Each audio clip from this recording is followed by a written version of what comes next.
Hi, everyone. Welcome to another edition of the Local Soccer Show brought to you by Evangelista Sports, Canada's premier and biggest soccer store. Get all your gear at Evangelista Sports as we approach the winter season. Shoes, socks, shorts, tops, track suits, you name it, they have it. They also have a big assortment of coaching and training gear, whether you need cones or balls or ladders or anything else to help you during your training. Check them out at evangelistasports.com. You can also visit them at the beautiful store in Little Italy or their store in Laval. We thank them for their support as they are a big supporter of amateur soccer in our beautiful city, province, and even in our country. So today we have a special guest joining us. He's the TD at Lakeshore Soccer Club. We're going to be talking about different issues regarding amateur soccer, and we're going to introduce him shortly after we play this little video.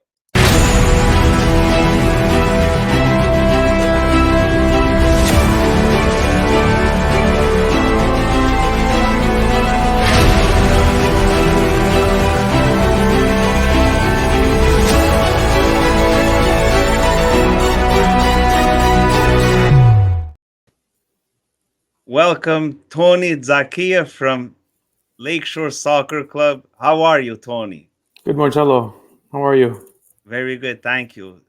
I want to say thanks for taking the time for coming Yeah, no on the problem. show, and we'll discuss a variety of topics. So, as we did said offline, we always start the show by making you go down memory lane and remember when you played soccer as a kid.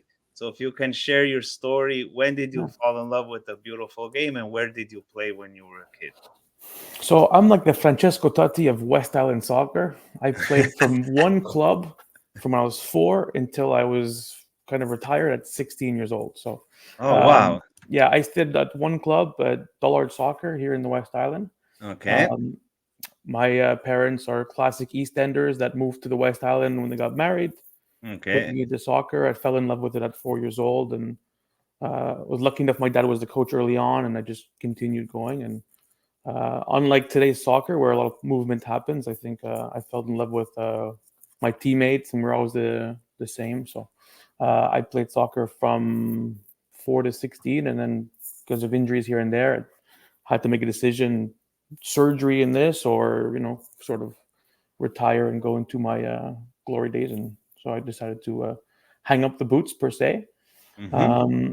And then right after, I think it was maybe the same year after, I got into coaching. So the passion was still there. I love the sport. That's why I continued playing, and I wanted to be involved in it, but to a certain extent, I couldn't from a physical standpoint. So Mm-hmm. I found the love and the passion of coaching. So I got into coaching right away. And how many years were you coaching before you got to your role as a TD at Lakeshore? So I started coaching at another club in the West Island at Dorval. My buddy Okay. was coaching a team there. He said, "Tony, you know soccer? Can you come and help me? I'm coaching a team." So I went and I helped him out, and right away I fell in love. The first practice, Yeah. I fell in love with the idea of, okay, I could teach a group of at that point I think there were U15 boys a strategy, an idea, a philosophy, and I fell in love. I was about 17 now, so I think in Dorval about 4 or 5 years coaching every team under the sun there. I think I spent 8 days out of seven in a week coaching. I loved it. Um, Mm-hmm. and then I went to do my licenses, started doing the coaching education stuff with Quebec Soccer, and I think after around 5 years, I went to Lakeshore. Um, I wanted to learn. I was in Dorval, and I want to sort of further my education. So I figured, okay, I need to find someone where I can sort of attach myself to, so I could learn. So obviously, John Limiades was at the TD at Lakeshore at the time.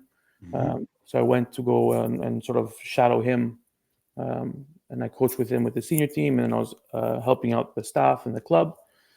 And then I started working as a sort of a coordinator there at Lakeshore for about 4 or 5 years, and then as of last year, I assumed the technical director role. So Oh, nice. it's a 13-year coaching career, I would say. Around, but the first 5 6 years, it's all very benevola and volunteer, and you do what you can, Right. and eventually things happen if you put your work in and you do the education part seriously. Uh, it learns.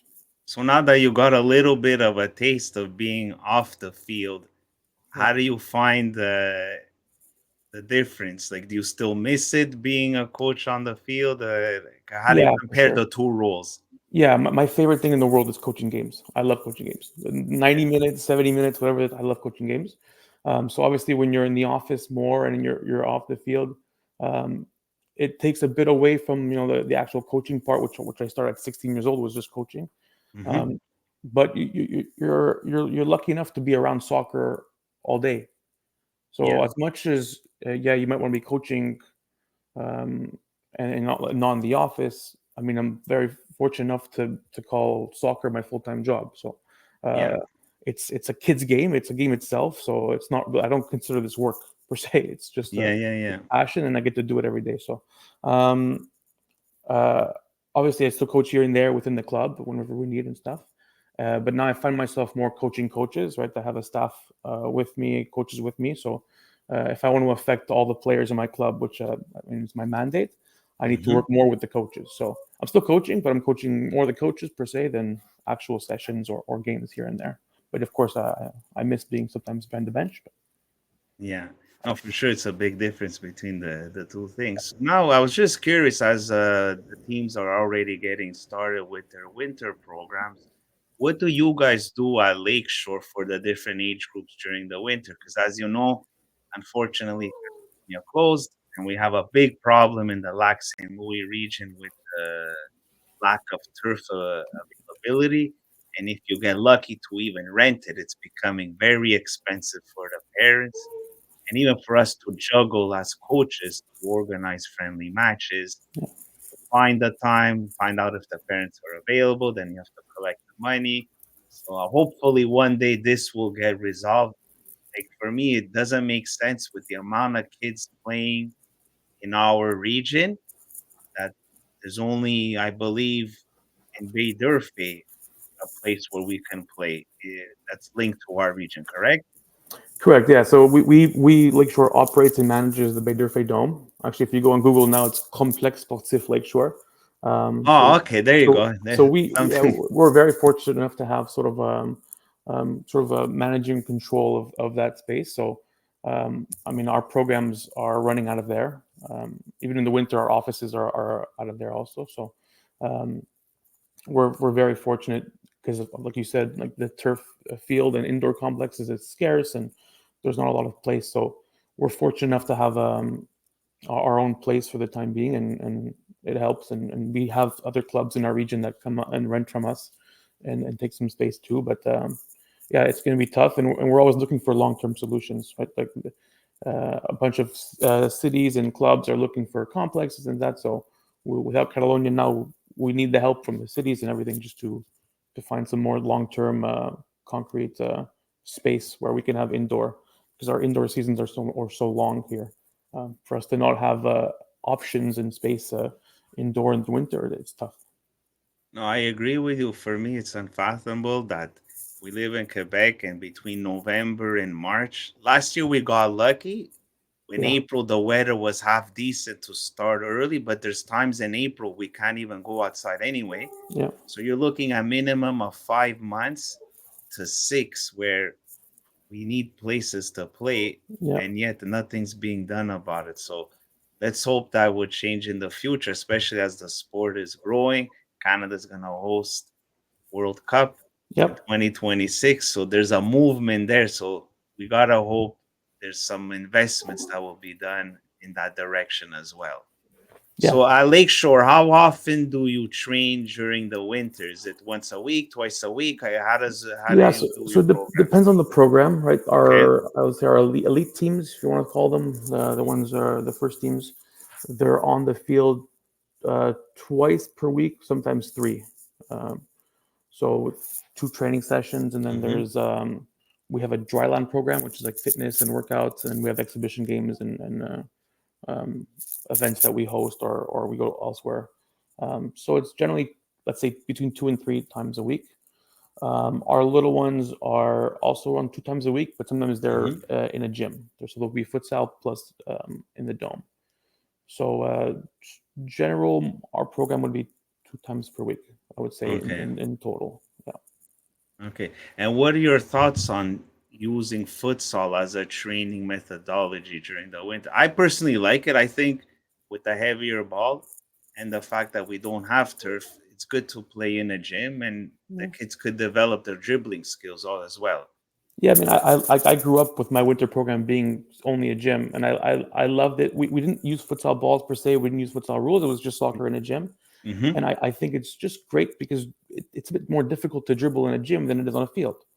So I think if like our program in futsal is very player and ball, it's Mm-hmm. very individualistic, which I think is so good for the technique. So I'm all for like, training in a gym, whether it's futsal rules, futsal game, or training per se. But I think just the idea of a player touching the ball in a surface where it's going to roll and a bit more difficult, I think it's great for all the kids. So some clubs or programs who are in gym, they think of it as a negative. Actually, from a technical standpoint, it's pretty good. Where you have to learn to dribble in a surface that's not conducive for dribbling. So Yeah. we like it. Obviously, it's a good balance to have both. Everyone wants turf and all that stuff, and I mean we have it plentiful. But we do find value here at the club where training in the gym is good. Yeah, I agree.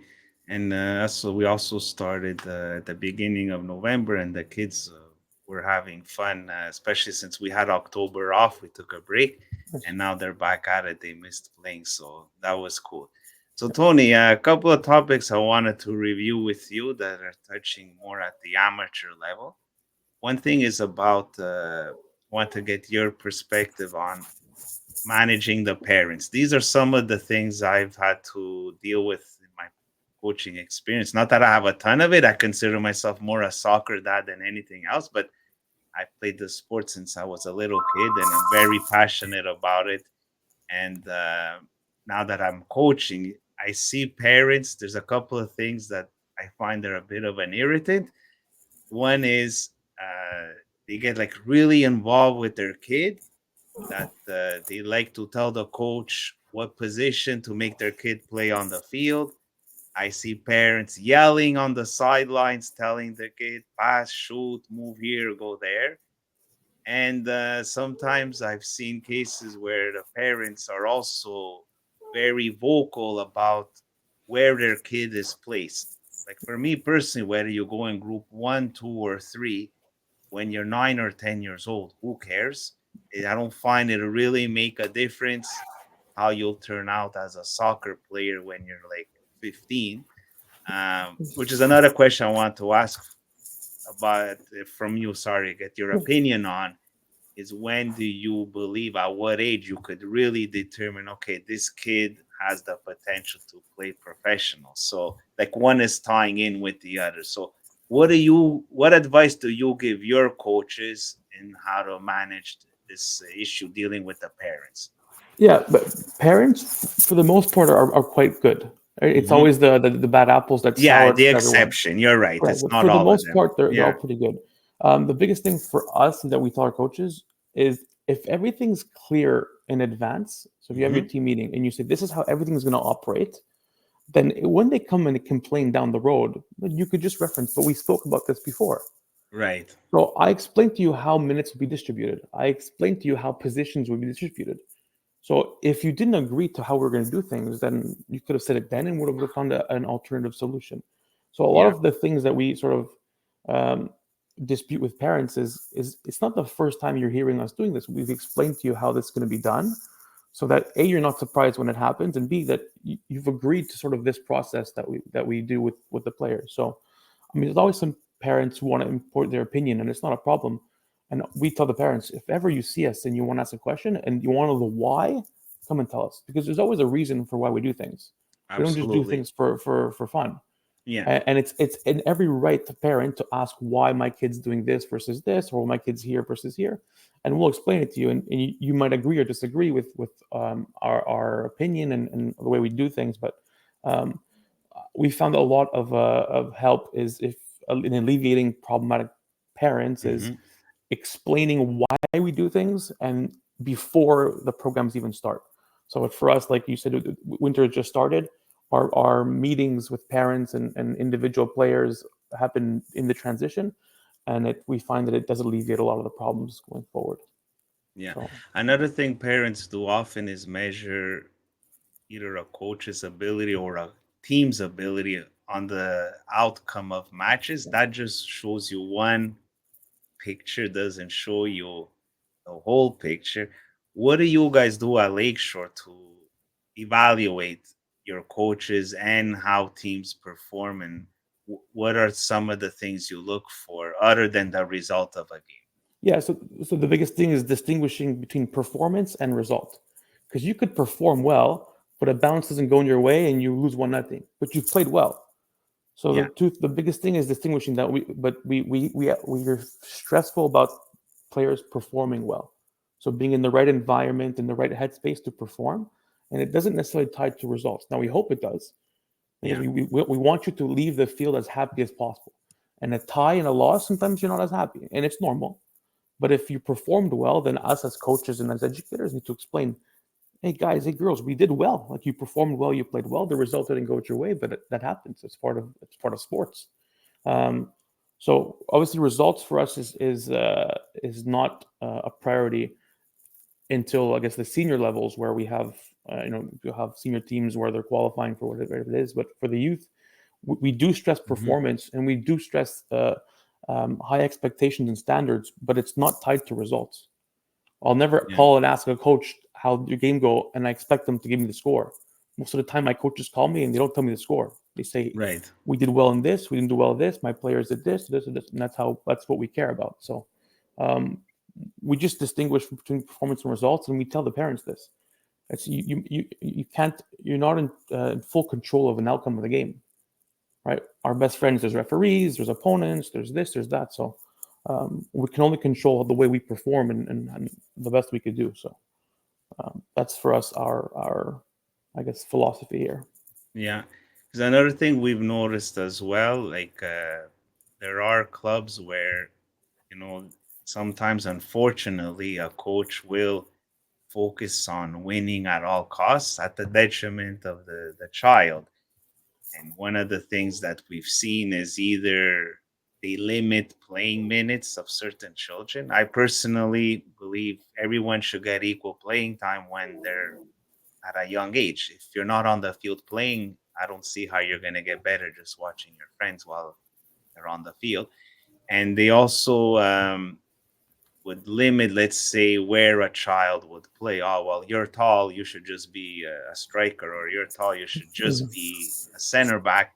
I also believe for the development of the child, there should be rotation and play more than one position. What do you think of that?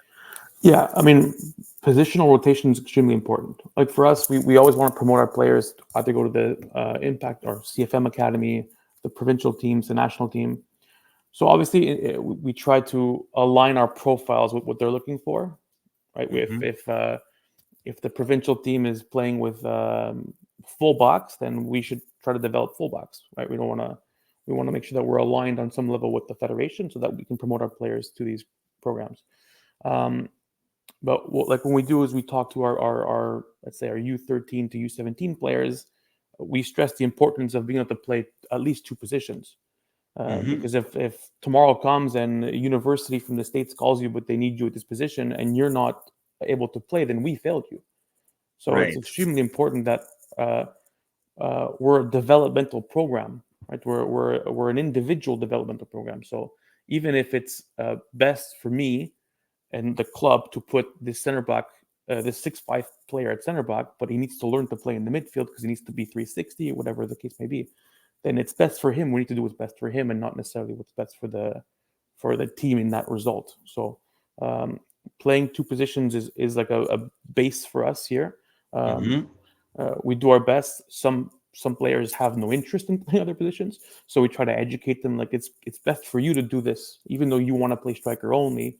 It's good that Right. you learn, right? So um, sometimes it's a bit of tug and pull with parents and players in that sense. But um, usually we most players are up for playing different positions because generally it means you might get more minutes, right? If you're only playing one and you're not as flexible Right. in that sense, then to play. But yeah, that's sort of our philosophy in terms of learning multiple positions, and especially at young ages. We don't have positions, right? Right. One game you'll be the forward, the next game you'll be defender, you'll be in goalkeeper. So Yeah, it's no, I was really referring to yeah, the the older. younger ages because I do know maybe by the time you're 15, 16, at that point, Yeah, being a jack of all trades might not be the best for your development. But when you're younger, I think yeah, it's good to touch the ball different parts of the field for and sure. where you're attacking and you're defending. So, Yeah, for sure. so the next thing I want to talk to you about that's still tied into this topic is regarding the composition of teams and how groups are formed. Um, there's I know there's some clubs that are in the process of creating elite teams, and they do that by identifying like the really high level children, and they don't even play, let's say, in the league of like St. Louis, for example. They'll just organize tournaments or matches where they play against other equivalent uh, technically skilled teams and players, for example. So part of me understands that because I do believe you want to have meaningful competition. To have your team play against another one and you win 10-0, it serves no purpose for the team that's winning or losing. However, I'm wondering if we give a false message to the parents and to the kids where you say, well, I'm quote unquote elite at 10, 11 years old. It doesn't necessarily mean that you're going to become a pro soccer player when you're 18 years old. And I find sometimes I think that's where we're giving a wrong message to the parents and to the kids if we put too much emphasis on that. I don't know what your thoughts are on this. Yeah, so I agree with you. Everything you said. I mean, we have some our older U12s. We don't do it for everyone. They have like they Hmm. play exhibition games, and we do that more for change of format. Whether because they're in their league, in our regional league at U12 and U11, we play 9v9.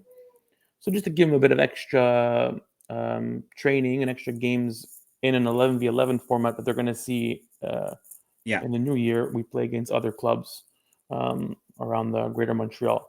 Um, so yeah, I think especially us, it's important to have a regional presence, right? Like Lakeshore, all our youth teams, our CDC teams play in the regional league, and then obviously we have exhibition games that are outside of the region here and there. But um, uh, the separation of elite and non-elite at CDC level is, I mean, it's a bit crazy. It's very, very, very much premature.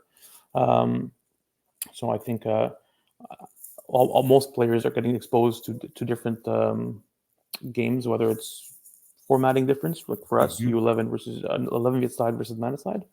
Um, and again, so like you said, we it's not to our benefit nor to the other club if the games are so out of hand, Right. right? So we're trying to find a balance where um, if there is a game or most so some of your games within the region are a bit skewed in results, then we'll challenge you elsewhere with other games. So um, we would love where our sort of our regional competition is a bit more strengthened, but it is what it is. Our region is what it is, and we have 14 clubs in our region, so the competition, the spectrum is massive.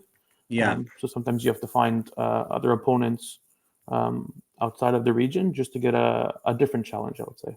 Yeah. No, I hear you on that. I know I remember I did speak to John about this a while ago. I believe a solution could, I know it's not easy to implement, but you could have, let's say, a preseason where you play some mini games within what a TD would consider the level of their club because you know best where you think they're slotted. And then by having a few of these preseason games and then talking to the coaches and looking at the results, you could say, okay, well, I thought we were this my U10 team belonged in D2, but it was too easy for them. Maybe they need a challenge, or the other teams are not at our level. Either way, it comes out to the Yeah, same result. Say yeah. maybe I it's not that you did a bad job. I'm not trying to say No, like you yeah, did that was what you saw at the time, but you yeah, can't predict the other teams. You could only know your Right. own squad.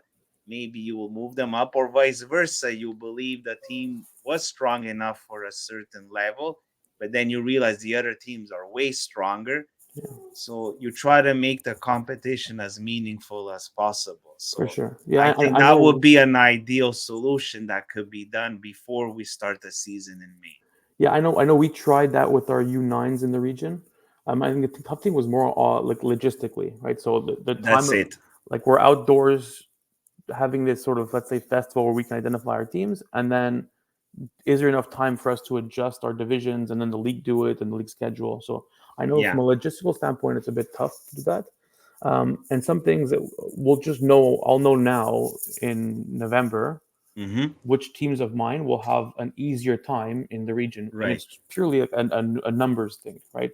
Yeah. Like the smaller clubs in our region, who rightfully so, they're going to put their group in Division One because they have maybe 5 or 6 players who deserve to play in that league, and they're not going to put them in a league below. Um, I know that our groups might have a game that's a bit out of hand, but they're doing what's best for their kids, and we're doing our best for our kids, and Yeah. we're trying to make the best of it. It's just that sometimes it's tough. Yeah. I hear Yeah. you. So earlier you talked about being loyal to one club growing up.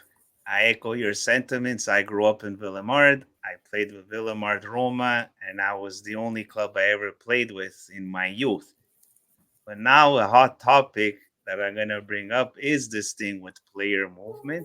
I know there's been rumors circulating about a discussion regarding les joueurs mutés, or player movement in English. I see both sides of the argument, where there should be a little bit of control. And then on the other side of me, more the entrepreneurial side, says, well, we live in a free country. You, as a parent, should decide wherever you want your kid to go play. Well, if the club could accommodate, why should you be blocked? So I wanted to know your thoughts on this supposed new rule that might come in whenever in the next few weeks. They were considering limiting how many players you could take on from neighboring clubs. What your thoughts are on that? Yeah, it's tough. I think for the greater number of clubs, I think limiting movement is good. It keeps them alive. It keeps them fruitful. They can have teams. So it might benefit the most number of players because I think what we saw the last 4 or 5 years is players moving from club and generally going towards the national clubs because there'd be an exodus of like 5 or 6 players from a lower license. Well, the team would just dissipate and there's no more team now. And then the kids Hmm. who are left over, they don't have a team and they might not play. So limiting player movement might not benefit the individual players who are looking to excel, but it'll keep, I guess, the bulk of players in soccer. So I think for that reason, it's good. The other competing, I guess, it's cognitive dissonance in my brain is Yes. um, as a player to develop, they need to find the right environment, Yeah. not necessarily the best environment because that's sort of subjective, Yeah. but the right environment, right? So, and I use it with my parents here, and we use it for our CDC groupings because it's very important. And there's a psychological term. It's flow theory, where a player is immersed in the activity when his challenge and his success is the same. So if it's too easy for Interesting. him, if it's too easy, he gets bored and it's not going to work. If it's too hard, he gets frustrated and he's going to want to quit. So we do at CDC level, but in a sense, it's the same thing for all our players. So if a player is very, very good and he's of a national league standard, a PLSQ player, and his current team, whether it's regional, provincial, um, the environment is skewed too much over the other. He would need to seek an environment where the flow theory can happen. So this success and challenge. Now, limiting player movement might mean this player can't find that environment because if I'm allowed 6 players at U15 and he happens to be the seventh because maybe I have 3 from the year before and I got 3 more and he can't make it. And in my area, he can't go any further. So he's going back to his environment where this was skewed. Our rules made it so that he can't develop as he should, or he can't find an environment that's right for him. Right. So this is where a bit of our discussions and our disconnect. Like I've always said, and we met with the regions a couple of times, and even the federation itself. We had a meeting.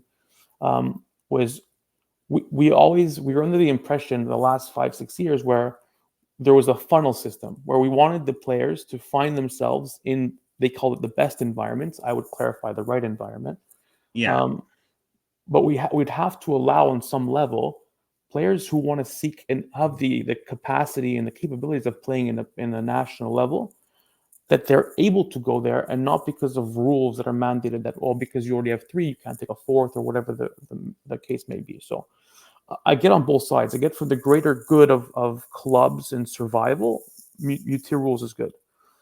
For developing our next Alfonso Davies, this could hurt. So it's sort of a it's a bit of a fight.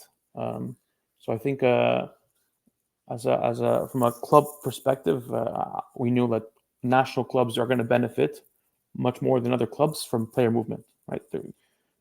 As they should, Right. as the environment was set for, right? The club So licensing was Tony, designed. sorry to interrupt. Yeah, If I understood you correctly, yeah, is this a thing we don't know yet? But what I'm gathering from what you're saying, if my son is at a provincial club and he has an opportunity to play at Lakeshore, who's a national club, even though my club is non national, my son will be unable to move because you have a different program than mine. So that's the program offered will not be a criteria, if I correct. Yeah. understood you correctly. So we're still waiting for the confirmation of the actual fine Okay. points. I don't know. So there'll be sort of rules that stipulate a player being considered not muté. Like if a person moves, right? A person moves from Sherbrooke to the West Island, Right. they won't be considered as a muté player, so they could just join any club and they won't count. A player joining a lower license going to a higher license, they still might count. Which to us, we kind of argued from a national standpoint that you shouldn't count, because even for us as Lakeshore, we're a national club. We have players who won't make our first team, and won't have LDP, so they want to go play LDP at a different club, but they'll be considered muté. So Right. even our players who want to seek the environment that's right for them can't, because of these muté rules. So I know we've Yeah, argued. that I find, if it goes that route, I would find it unfortunately. Yeah, If your club has the same program like another club, yeah, I get it. But if another club offers something for your child that they don't have, you should have the right to pursue it if the opportunities. That yeah. I'm a bit against. So No, and I we'll agree see that what. for Yeah, sure. Well, like for us, when we discussed with the region, was a verticality rule. If they're going up or down, it shouldn't count. If it's horizontal, it should be muté. But yeah, I think the federation, I'm not sure if they're in agreement with that. But we'll see what the rules come out in a couple weeks. yeah.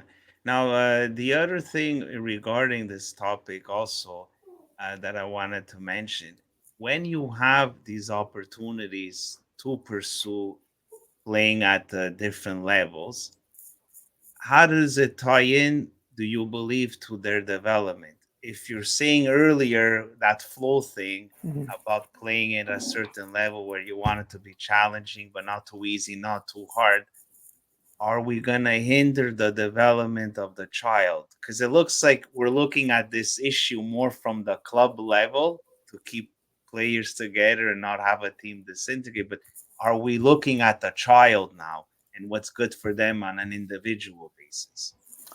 Yeah.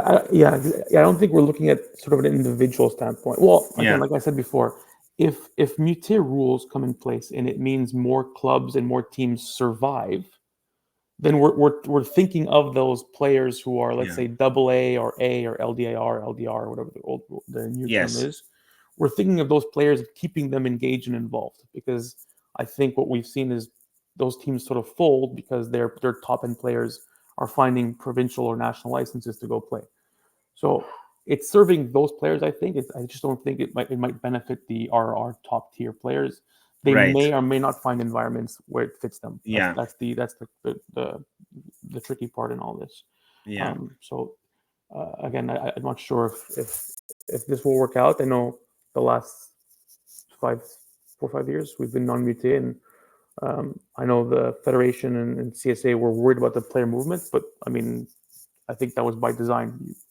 We classified clubs, national, provincial. Right. This we said unlimited movement, and then everyone was surprised that they moved. But, I mean, that's Yeah, the I setup that hear you you. guys designed. So So um, speaking of this in a different way, another thing I wanted to get your opinion on. We spoke earlier about measuring performance versus result.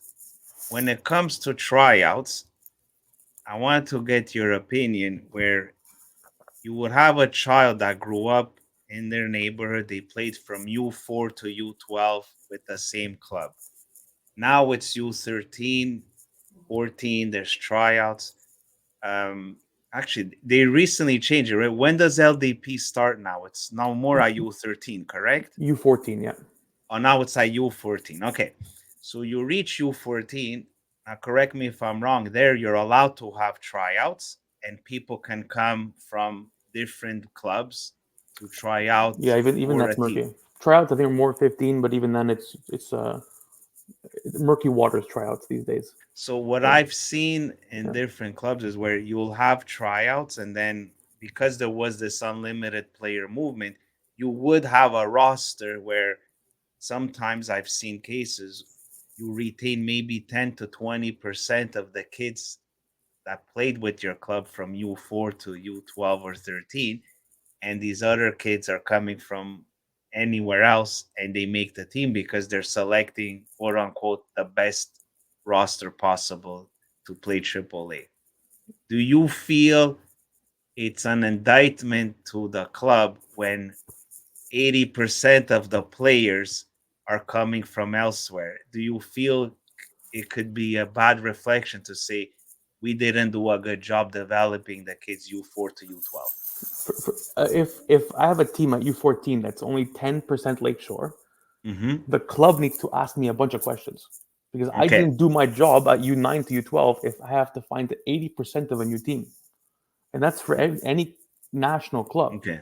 Now, if at 16, U16, U17, you have 8 players that are out of club, right, in Mm-hmm. total.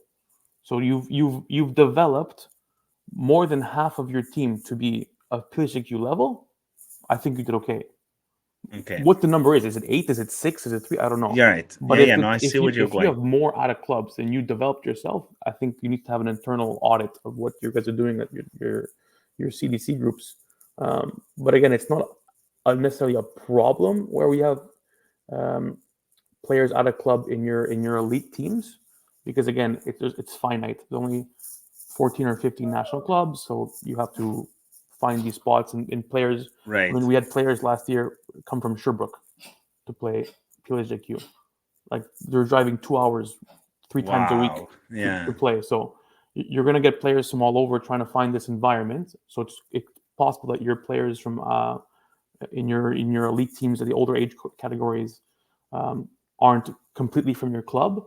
But if you're not developing enough players where majority of your teams are from your club, then I think it's a problem, an indictment really on the your youth program for sure.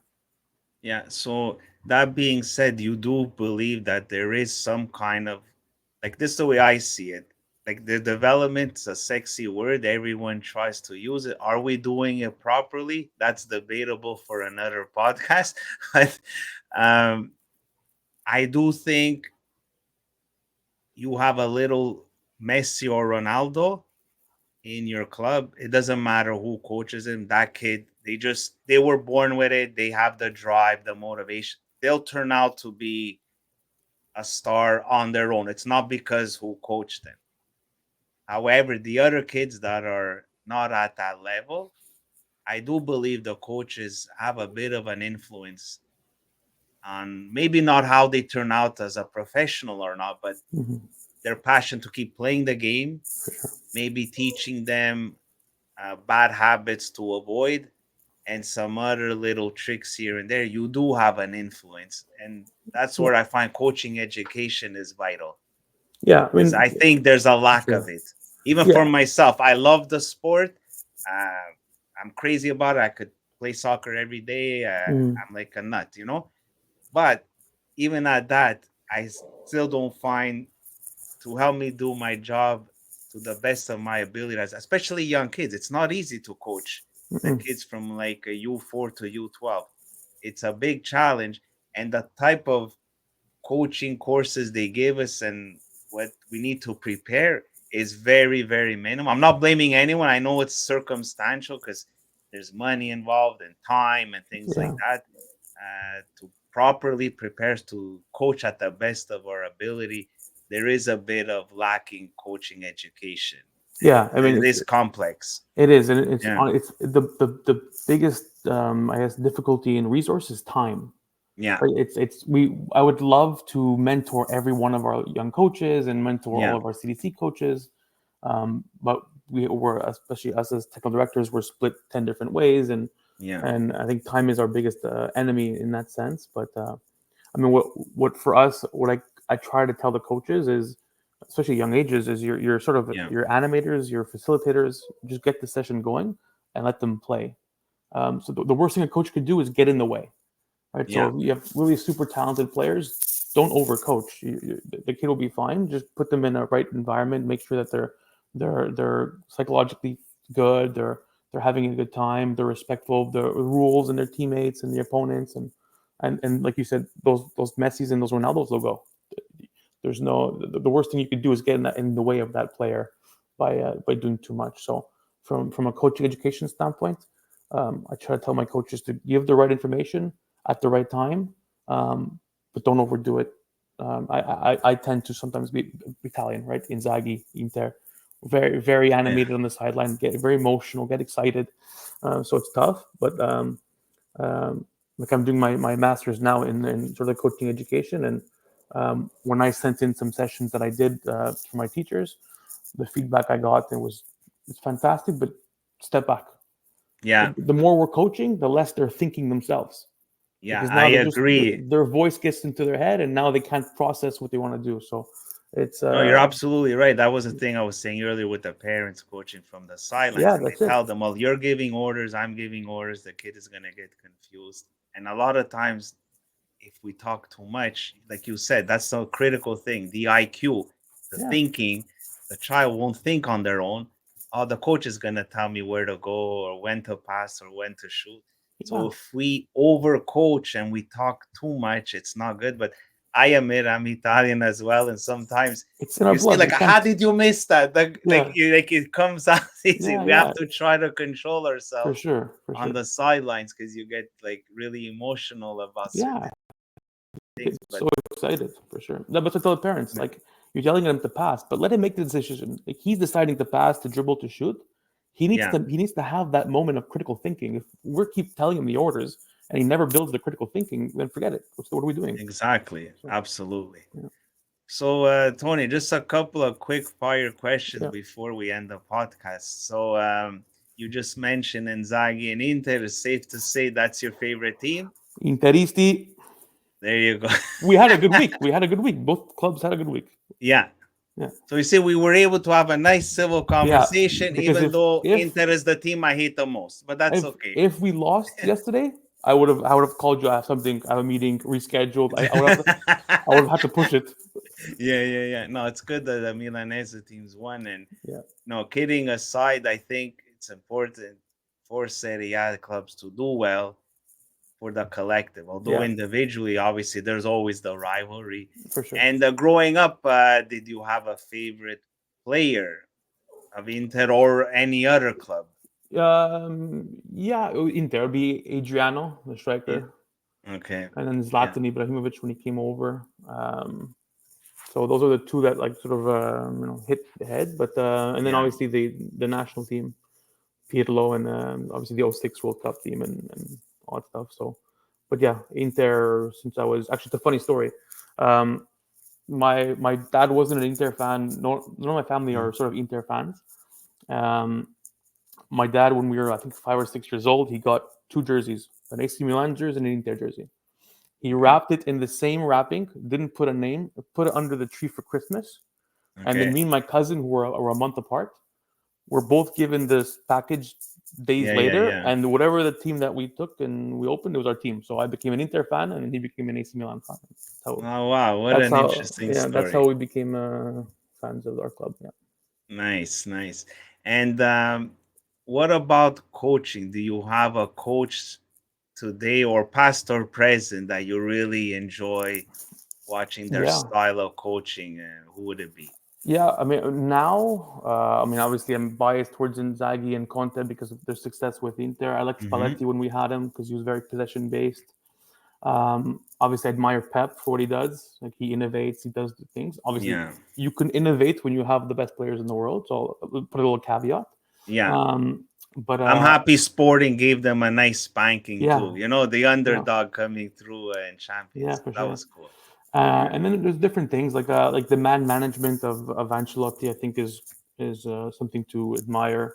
Um, but I would say, yeah, for now, Inzaghi and Conte is the ones I look at the most. Even though from a structural standpoint, we don't play necessarily with three in the back with my teams that I coach. yeah, But their passion and their charisma and their willingness to change here and there little things. I think even though I think Inzaghi just too much change, his turnover in his lineups drive me nuts. But yeah. I admire them. And then I mean I liked Leafy when I was a kid, but I didn't know much of his tactics. I liked him because he won us a World Cup with a cigar in his Right. mouth. So Yeah, um, yeah, and then Mancini when he was with Inter, and then he went to Man City and he did the Aguero and all that stuff. So yeah, yeah, I mean, yeah. we're Good. lucky enough Italians to follow Italians coaching. We Yeah, seem no, to that's have one thing we did well. yeah, We developed good coaches, that's for sure. yeah, for sure. So, Tony, name me a stadium you've been to watch a game that's your favorite, and a stadium that one day, if you had a choice, you could watch a game at any stadium where you'd like to go. So John, who you've had on the show, was Yes. my mentor.